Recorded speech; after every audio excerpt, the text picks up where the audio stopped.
नमस्कार दर्शकों, आज हाजिर है एक नया वीडियो सेशन लेकर। आज के सेशन में हम बात करेंगे इंजन की कूलिंग सिस्टम कैसे कार्य करता है। तो यह लेवल 2 की स्टडी रहेगी आपकी। इसमें आपके लेवल 2 में हम कवर करेंगे कि जो इंजन को ठंडा करने का सिस्टम है कैसे किया। लेवल 2 का ये हमारा सेशन 5 रहेगा।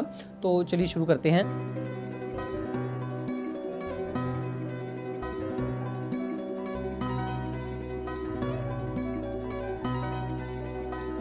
तो सबसे पहले बात करते हैं कि कूलिंग सिस्टम क्या होता है।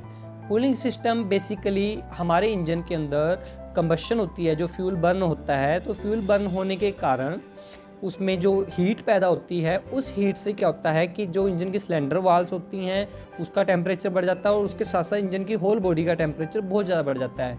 तो जैसे ही यह टेम्परेचर कुछ लिमिट के बाद जाता है तो यह इस लेवल तक पहुंच जाता है कि वो या तो इंजन के कुछ पार्ट्स हमारे इस लेवल तक गर्मी के कारण घिस जाते हैं या अपनी शेप बदल लेते हैं, या हमारे जो पिस्टन है वो सीज हो जाता है। तो पिस्टन को सीज होने से बचाने के लिए और इंजन की परफॉर्मेंस को प्रॉपर बनाए रखने के लिए इंजन को कूलिंग प्रदान की जाती है और इसके लिए एक सिस्टम का प्रयोग किया जाता है जिसको हम क्या बोलते हैं, इंजन कूलिंग सिस्टम।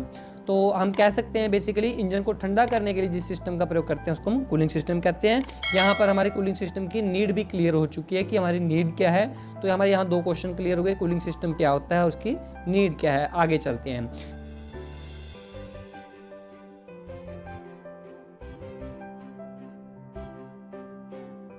इसके बाद क्या है कि हमारा जो हीट जो अंदर पैदा होती है उसका डिस्ट्रीब्यूशन किस प्रकार से होता है, एक क्वेश्चन ये भी आता है।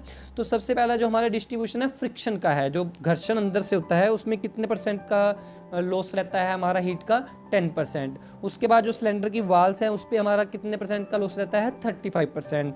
उसके बाद हमारा एक लॉस रहता है ड्यू टू एग्जॉस्ट गैसेज जाएंगे जो हमारा वर्क, तो उनके कारण हमारा लॉस रहेगा 35%। उसके बाद हमारा लास्ट में जो वर्किंग करने के लिए प्योरली हमारे पास हीट बचती है वो बचती है 20%, जो क्रैंकशाफ्ट पे वर्किंग का कारण बनती है। इस प्रकार से हमारा इंजन का हीट डिस्ट्रीब्यूशन रहता है। और इंजन को ऐसा नहीं कह सकते हम कि इंजन को हमें कूलिंग ठंडा इसलिए करना पड़ता है कि हम बिल्कुल इंजन को ठंडा कर लें, ऐसा नहीं है। इंजन का कूलिंग सिस्टम हमारा ऐसा होना चाहिए कि उसका जो टेम्परेचर है वह ऑप्टिमम बना रहे। अब बात आती है कि ऑप्टिमम टेम्परेचर किसे कहते हैं। इंजन का यह एक वर्किंग टेम्परेचर है जिस पे इंजन बहुत ही अच्छी परफॉर्मेंस देता है, मैक्सिमम परफॉर्मेंस देता है। इसको हम ऑप्टिमम टेम्परेचर कहते हैं। हम इंजन को पूरी तरह से कूल भी नहीं कर सकते और पूरी तरह से गर्म भी नहीं होने दे सकते। तो इसका एक निश्चित टेम्परेचर रखा जाता है। तो 70 टू 85 डिग्री की 70 से 85 डिग्री तक की रेंज रहती है हमारी। इसको हम ऑप्टिमम टेम्परेचर रेंज कहते हैं। तो आपसे पूछा जाए कि ऑप्टिमम टेम्परेचर क्या है, तो ऑप्टिमम टेम्परेचर एक ऐसा टेम्परेचर है जिस पर इंजन हमारी मैक्सिमम परफॉर्मेंस देता है और साथ में यह रेंज कितनी रहती है, 70 से लगभग 85 डिग्री तक रहती है। यह मैन्युफैक्चरर पर डिपेंड करता है। इसके बाद बात करते हैं हम इंजन को कूलिंग सिस्टम के प्रकार मेनली क्या हैं। तो मेनली 2 प्रकार के इंजन के कूलिंग सिस्टम का क्लासिफिकेशन होता है। पहला है हमारा एयर कूलिंग सिस्टम। इसमें क्या है, जैसा कि नाम से बता रहे हैं कि एयर द्वारा, हवा द्वारा इंजन को ठंडा किया जाता है। पुराने समय में क्या होता था, हमारे स्टेशनरी इंजन होते थे, स्थिर इंजन होते थे खेतों में, जैसा कि आप देख पा रहे हैं। इन इंजनों में क्या होता था, इन इंजनों में बेसिकली क्या यूज़ होता था, एयर कूलिंग सिस्टम, हवा के द्वारा इंजन को ठंडा किया जाता था। इसके बाद हमारे जो वाहनों की बात करें तो वाहनों में बेसिकली कौन से हैं, 2 व्हीलर्स और लाइट मोटर व्हीकल हैं, जैसे 3 व्हीलर हैं। इनमें क्या यूज़ होता है, प्रयोग होता है हमारा एयर कूलिंग सिस्टम। तो इसके लिए क्या थ्योरी बनाई जाती है, इसके लिए थ्योरी क्या है कि जो हमारा ब्लॉक होता है उस ब्लॉक को इस प्रकार से डिज़ाइन किया जाता है, उसके चारों तरफ एक पतली पतली प्लेट्स बनाई जाती हैं जिसको हम क्या बोलते हैं, फिन्स। फिन्स क्या करती हैं, बेसिकली फिन से जब एयर पास होती है तो वो वहाँ से फिन से जब क्रॉस होती है तो क्या हो जाती है, हवा साथ में हीट को ले जाती है। इस प्रकार से इंजन का टेम्परेचर मेंटेन रहता है और उसको कूलिंग दी जाती है। उसके बाद बात करते हैं हम वाटर कूलिंग सिस्टम की। तो वाटर कूलिंग सिस्टम 2 प्रकार का होता है बेसिकली। तो सबसे पहले वाटर कूलिंग सिस्टम का मीनिंग देख लें हम क्या होता है। वाटर कूलिंग सिस्टम, जैसा कि नाम से वाटर कूलिंग सिस्टम स्पष्ट है कि इसमें इंजन को पानी द्वारा ठंडा किया जाता है। तो इसमें 2 प्रकार के सिस्टम मेनली एम्प्लॉय किए जाते हैं। पहला है हमारा थर्मोसाइफन सिस्टम और हमारा दूसरा सिस्टम है पंप सर्कुलेशन सिस्टम। जो हमारा थर्मोसाइफन सिस्टम है यह पुराने समय में प्रयोग किया जाता था। इस सिस्टम में क्या होता था, इस सिस्टम में बेसिकली पूरे का पूरा जो हमारा सिस्टम था, कूलिंग सिस्टम, वो सील्ड होता था और इसमें पूरे का पूरे सिस्टम को भरा रखा जाता था। और जैसे ही हमारा इंजन गर्म हुआ तो वह गर्म जो हमारे इंजन का वाटर है, टेम्परेचर डिफरेंस के कारण जिस तरफ हमारा ठंडा पानी था उस तरफ को चल पड़ता था। तो ऐसे ऐसे करके हमारा सर्कुलेशन चलता रहता था और उसको कूलिंग मिलती रहती थी। और इस सिस्टम का सबसे बड़ा फॉल्ट क्या था कि इसमें यदि हल्का सा भी हमारा वाटर का लॉस हो जाता था तो यह सिस्टम पूरा फेल हो जाता था। इसके लिए वाटर का पूरी तरह भरा होना जरूरी था और इस सिस्टम के लिए हमें बहुत बड़े साइज में रेडिएटर की जरूरत पड़ती थी। तो धीरे धीरे प्रोग्रेस डेवलप्ड हुई तो एक नया सिस्टम क्रिएट हुआ, उसको बोलते हैं हम प्रेशर सिस्टम या कह सकते हैं हम पंप सर्कुलेशन सिस्टम। तो बेसिकली हम इसको पंप सर्कुलेशन सिस्टम कहते हैं। तो इसमें पंप सर्कुलेशन में क्या होता है कि पंप द्वारा वाटर को सर्कुलेट किया जाता है। जैसे ही रेडिएटर के निचले टैंक में पानी आया, उसने पंप से उसको उठाकर, जैसे हम मोनोब्लॉक पंप घरों में यूज़ करते हैं, वहाँ से उठाकर इंजन की ऑयल गैलरी, इंजन की वाटर गैलरीज की तरफ भेज दिया। और वाटर गैलरीज में क्या हुआ, सिलेंडर के चारों तरफ से वह अपनी हीट लेती हुई फिर से अपर टैंक में आ गई, जहाँ पर वो फिन से क्रॉस करके फिर उसको ठंडा कर दिया गया। तो यह हमारा था पंप सर्कुलेशन सिस्टम। इसके अलावा किन सिस्टम से हम कूलिंग करते हैं, इसके अलावा हमारे 2 सिस्टम और कूलिंग के लिए रहते हैं। सबसे पहला है लिक्विड कूलिंग। तो लिक्विड कूलिंग में क्या होता है कि पानी के अलावा, वाटर के अलावा हम कुछ ऐसे कूलेंट कह सकते हैं, उनको कूलेंट एम्प्लॉय करते हैं जिनका जो बॉइलिंग टेम्परेचर, जैसे फॉर एग्जांपल आपसे एक क्वेश्चन पूछ लिया जाए कि वाटर का बॉइलिंग टेम्परेचर कितना है, तो है वो 100 डिग्री सेल्सियस। 100 डिग्री सेल्सियस से जैसे तापमान ऊपर जाता है तो क्या होता है, वाटर बॉयल करने लग जाता है।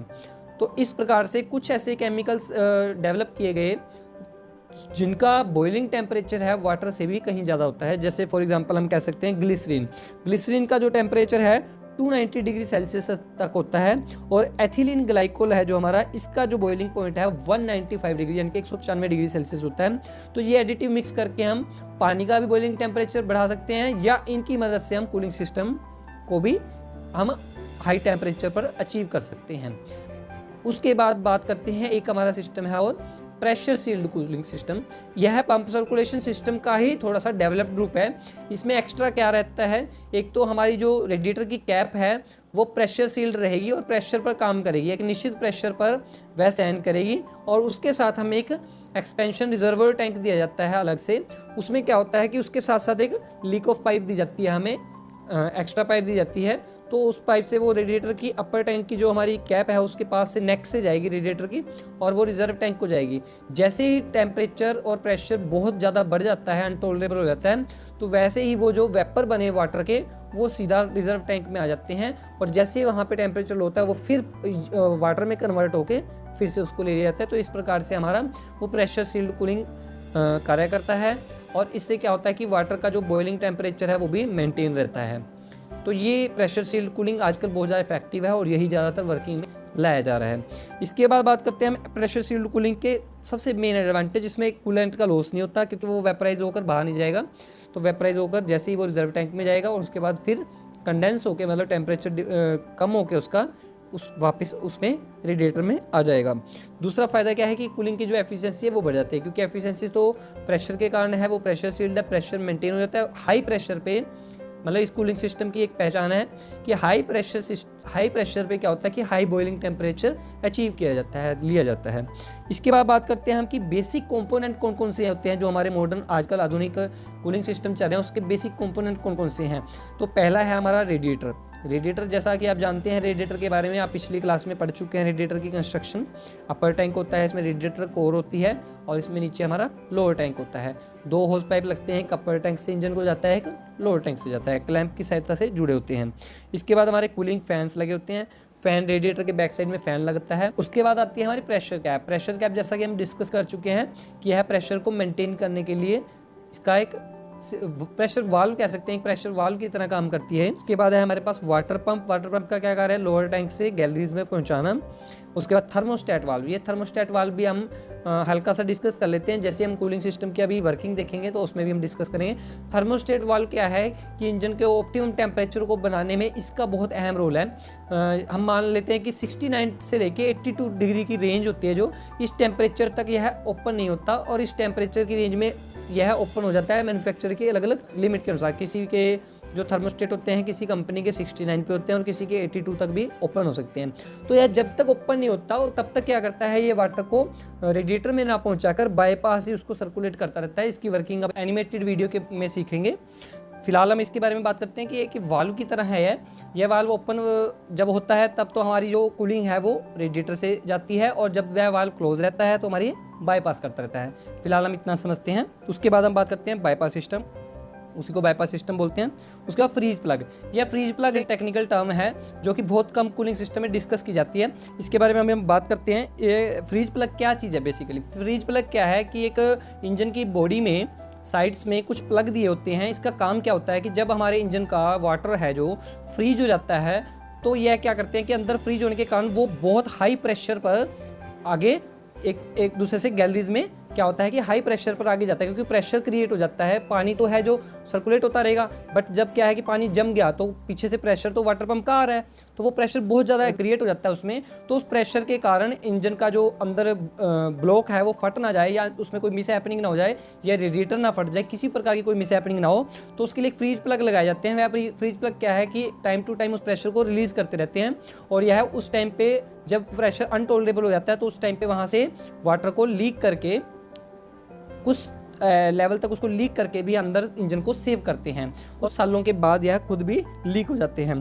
तो इसकी टाइम टू टाइम मेंटेनेंस होती रहती है कुछ सालों के बाद। वैसे ये लॉन्ग टर्म के लिए होते हैं। तो यह फ्रीज प्लग की आपको जो टर्म है क्लियर हो चुकी होगी कि यह बेसिकली क्या है कि जो हमारे हिली एरियाज में है वहाँ पर जाकर बहुत इफेक्टिव वर्क करते हैं और वाटर कूलिंग सिस्टम में एक बहुत अहम रोल अदा करते हैं। उसके बाद है हमारा हेड गास्केट। हेड गास्केट भी कूलिंग सिस्टम है जो हमारा उसमें रोल प्ले करता है, क्योंकि उसमें भी गैलरीज के एक रास्ते बने होते हैं। हेड गास्केट लगाने से ही हमारा जो हेड गास्केट कई बार सड़ जाता है तो वहीं पे हमारा कूलिंग सिस्टम भी फेल हो जाता है। उसके बाद हमारे इनटेक मैनिफोल्ड, वहाँ से हमारी फ्रेश एयर आती है जिस प्रकार से, उसके गास्केट और हमारा होज पाइप्स हो गए, और जो अपर टैंक से भी जुड़े होते हैं और एक लोअर टैंक से भी। हम आगे देखेंगे अभी कि एनिमेटेड वीडियो द्वारा कि इंजन का जो हमारा कूलिंग सिस्टम है, जनरली वाटर कूलिंग सिस्टम है जो हमारा पंप के द्वारा, तो वो कैसे उसमें बाईपास सिस्टम थर्मोस्टेट कैसे कार्य करता है, तो बड़े ही ध्यान से देखेंगे। तो जैसा कि आप देख पा रहे हैं, हमारे ये किसी एक ऑर्डिनरी 4 सिलेंडर इंजन का एक कट सेक्शन व्यू दिया गया है। इसमें आप ध्यान से ऑयल का कूलिंग का सर्कुलेशन देख पा रहे होंगे, और इसमें सिस्टम के कंपोनेंट्स की तरफ चलते हैं धीरे धीरे, स्टेप बाय स्टेप हम देखते हैं। देखिए, सबसे पहले आपको थोड़ा जूम करके पास से देखते हैं। ये देखिए, ये हमारी क्या है, वाटर गैलरीज बनी हुई हैं। हर एक सिलेंडर के दोनों तरफ से सर्कुलेट होके उसके सर्कमफ्रेंस के चारों ओर एक गैलरीज बनी होती है, वाटर गैलरीज। इन्हीं से क्या होता है, वाटर गैलरीज से क्या होता है, हीट, वो वाटर गैलरीज जो पिस्टन द्वारा ब्लास्ट होता है, जो पिस्टन के साथ जो गैसेस का जो धक्का लगता है उससे जो हीट पैदा होती है, उसी हीट से सिलेंडर की वाल्व गर्म हो जाती है, उस गैलरी से लेके आते हैं। उसके साथ साथ देखिए पंप देख पा रहे हैं, और इस पंप के साथ साथ थर्मोस्टेट वाल्व, ये होता है बच्चों थर्मोस्टेट वाल्व। इस थर्मोस्टेट वाल्व की वर्किंग भी आपको आज दिखाएंगे। आप इस एनिमेटेड वीडियो से सभी के फंक्शन समझ पाएंगे। ये रेडिएटर है, और ये हमारा एक्सपेंशन टैंक जो आपको बताया था, जहाँ पर हमारे हॉट वाटर के वेपर्स हैं जो बाद में एक्सपेंड होके फिर दोबारा से वाटर में कन्वर्ट होके वापस चले जाते हैं। चलिए शुरू करते हैं, काम कैसे करता है हमारा कूलिंग सिस्टम। तो सबसे पहले आपको ब्लू कलर की लाइंस जो दिखाई दे रही हैं नीचे भी, और सर्कुलेट होते हुए भी अभी ब्लू कलर के ऊपर भी दिखाई देंगे। ब्लू कलर का मतलब क्या है कि जो वाटर का टेम्परेचर है अभी वो टॉलरेबल है और एक निश्चित लिमिट के अंदर है, और इस लिमिट में यह है क्या करेगा, वाटर गैलरीज को पंप के थ्रू होते होते या कहाँ पे होंगी, ये बाईपास होती रहेंगी। इसमें थर्मोस्टेट वाल्व क्या करेगा, बाईपास सिस्टम को ऑन रखेगा और हमारा रेडिएटर वाला पासिंग सिस्टम को ऑफ रखेगा। तो यह थर्मोस्टेट का यही फंक्शन है कि एक तो वाटर का जो टेम्परेचर है वो पूरा कूल नहीं होने देगा उसको क्या है, ऑप्टिमम टेम्परेचर, जैसा हम बात कर चुके हैं, ऑप्टिमम टेम्परेचर तक बनाए रखेगा, जिससे क्या है कि इंजन की एफिशिएंसी बनी रहे। अब हम थर्मोस्टेट वाल्व को देखते हैं थोड़ा जूमिंग करके। थर्मोस्टेट वाल्व से आप देख पाएंगे कि थर्मोस्टेट वाल्व ने कैसे उसको, ये वाटर पंप है, यहाँ से तो वाटर पंप सर्कुलेट तो कर रहा है अपनी तरफ से, परंतु यह सर्कुलेट होकर वाटर कहाँ जा रहा है, यह जिस पाइप की तरफ जा रहा है वह पाइप, ये देखिए यह पाइप ऊपर क्रॉस होने की बजाय ऊपर से देखिए लॉक है थर्मोस्टेट वाल्व और नीचे से ओपन है। तो यह नीचे को बाईपास होते हुए, नीचे की पाइप को ये देखिए आप ब्लू कलर का एरो देख पा रहे हैं, तो नीचे से यह क्रॉस होते हुए, निचली पाइप से क्रॉस होते हुए ऐसे घूमते घूमते नीचे को फिर बाईपास होते हुए हमारे इंजन में वापस आता रहता है। उसमें रेडिएटर का रोल नहीं रहता है। क्यों? क्योंकि इसको जो इंजन का ऑप्टिमम टेम्परेचर है वो मेंटेन करना होता है। ये देखिए बाईपास आपको एंड क्लियरली दिख रहा होगा। अभी फिलहाल जो रेडिएटर की वर्किंग है वो काम करना स्टार्ट नहीं हुई। देखो, cooling water system not always cooling, मतलब जो कूलिंग का वाटर सिस्टम है वो ऑलवेज हमेशा कूलिंग नहीं करेगा। यह बात हमेशा आपने याद रखनी है। वो क्या करेगा? रेगुलेट करेगा इंजन के टेम्परेचर को, नियमित रखेगा। देखिए अब ध्यान से, अब हमारा टेम्परेचर धीरे धीरे बढ़ना स्टार्ट होता है, फिर वह टेम्परेचर एक ऐसी लिमिट तक आ जाता है कि वो हमारे ऑप्टिमम टेम्परेचर से क्रॉस कर जाता है। अब देखिए, अब आपको जो लाइंस दिख रही हैं ऊपर वो रेड कलर की हो गई, क्योंकि क्या है, हमारा वाटर हॉट हो गया। अब कूलिंग की इसकी नीड स्टार्ट हो गई है। अब आप ध्यान से देखिए कि जो हमारी ये रेड कलर की आ रही हैं लाइंस आ रही हैं, तो इसका जो एरो है वो ऊपर की तरफ अब खुल चुका है। अब नीचे देखिए, थर्मोस्टेट आपको लॉक दिखाई देगा, तो नीचे का जो बाईपास सिस्टम है, अब थर्मोस्टेट ने गर्म होने की वजह से, एक्सपेंड होने की वजह से नीचे को वो चला गया और इसको क्या कर दिया, ऊपर वाला जो हिस्सा है वो खोल दिया गया है। अब जो हमारी जो पानी है या कूलेंट भी कह सकते हैं, जो हमारा लिक्विड है इस टाइम जिससे हम कूलिंग का काम ले रहे हैं, वो किधर को जाना स्टार्ट हो गया? अब रेडिएटर के अपर टैंक में जाना स्टार्ट हो गया। और अपर टैंक से कहाँ पे जा रहा है? अब ध्यान से देखिए, आपको ये रेड कलर की जो लाइंस दिख रही हैं, ये अप से डाउन होते हुए दिखाई दे रही हैं। देख पा रहे हैं आप? साथ साथ क्या है, फ़ैन की हवा भी जा रही है और साथ साथ से ये कूलिंग ट्यूब्स लगी होती हैं इसमें। ट्यूब से पास होते होते कहाँ पर जाएगा? लोअर टैंक में। लोअर टैंक में जब यह जाएगा तो ऊपर से फिन्स में हवा क्रॉस होने के कारण यह ठंडा हो जाएगा और कूल्ड वाटर फिर दोबारा से हमारी ऑयल गैलरी में जाना स्टार्ट हो जाएगा। और यह तब तक होता रहेगा प्रोसीजर जब तक फिर वापस से हमारा जो इंजन का टेम्परेचर है वह ऑप्टिमम टेम्परेचर फिर से अचीव नहीं कर लेता। ऑप्टिमम टेम्परेचर अचीव होते ही थर्मोस्टेट वाल्व फिर से क्लोज हो जाएगा। तो क्या निष्कर्ष निकला इससे? हम क्या रिजल्ट पर पहुंचे? कंक्लूजन क्या रहा कि 80 डिग्री से यदि अधिक होगा, हमारा टेम्परेचर ज़्यादा होगा, तो cooling water send to radiator. Cooling का वाटर कहाँ पे जाएगा? रेडिएटर पे जाएगा। 80 डिग्री से बिलो होगा तो कूलिंग वाटर क्या करेगा? रेडिएटर वाले पानी को, उस कूलेंट को या लिक्विड को जिससे हम काम ले रहे हैं, उसको क्या करता रहेगा? बाईपास। और थर्मल एक्सपेंशन एंड कॉन्ट्रैक्शन, ये बात आपको मैंने बताई थी कि जो एक लीक ऑफ पाइप होती है हमारी, वो किसके साथ जुड़ी होती है? रेडिएटर के नेक के साथ जुड़ के, गर्दन है जो रेडिएटर की कैप की, उसके साथ जुड़ के एक एक्सपेंशन टैंक के साथ जुड़ी होती है। आपको ऊपर टैंक दिखाई दे रहा है ना? तो ये टैंक क्या काम करता है? जैसे जैसे गर्म पानी उस वहाँ से क्रॉस हो रहा है तो साथ साथ उसमें हॉट वाटर के वेपर्स भी आ रहे हैं, भाप भी बन रही है। तो उस भाप का एक तो प्रेशर भी कंट्रोल हो जाता है, साथ साथ वो भाप हमारी कहाँ चली जाती है? हमारी इस एक्सपेंशन टैंक में चली जाती है। और कुछ टाइम बाद जैसे जैसे वहाँ टैंक में रहने के कारण उसका टेम्परेचर जैसे ही डाउन होता है वह फिर वाटर में कन्वर्ट हो जाती है। और वाटर में कन्वर्ट होते ही क्या है, रेडिएटर फिर उसको वापस रेडिएटर में वापस आ जाती है वह। और इस प्रकार से वाटर का जो लेवल है वो भी मेंटेन रहता है और जो हमारा जो लॉस है कूलेंट का वो भी बच जाता है। और एंटी फ्रीज, ये देखिए एंटी फ्रीज की बात की थी। Antifreeze prevents cooling water freezing. जो एंटी फ्रीज का मीडिया बताया था आपको मैंने दो तरह से, एक तो आपको फ्रीज प्लग बताए थे, एक हमारा जो कूलेंट है वो भी एक एंटी फ्रीज होना चाहिए। क्योंकि एंटी फ्रीज यदि नहीं होगा हमारा मटेरियल, मान लीजिए फ्रीज प्लग नहीं हो, तो उससे क्या होगा कि कूलिंग वाटर फ्रीज कर देगा, तो एक्सपेंड कर देगा। उससे क्या होगा कि इंजन ब्लॉक क्रैक हो जाएंगे, क्योंकि वो अंदर से प्रेशर एक्सर्ट करेगा, प्रेशर पैदा करेगा और उससे क्या है, हमारा इंजन ब्लॉक क्रैक हो सकता है। आशा करते हैं कि आप अच्छे से समझ गए होंगे और आपको वाटर कूलिंग का सिस्टम का कंसेप्ट बिल्कुल अच्छे से समझ में आ गया होगा। फिर भी आप 1 से 2 बार वीडियो को देखें। यदि आपका फिर भी कोई कन्फ्यूजन हो तो आप इस वीडियो में कमेंट कर सकते हैं। धन्यवाद। जय हिंद।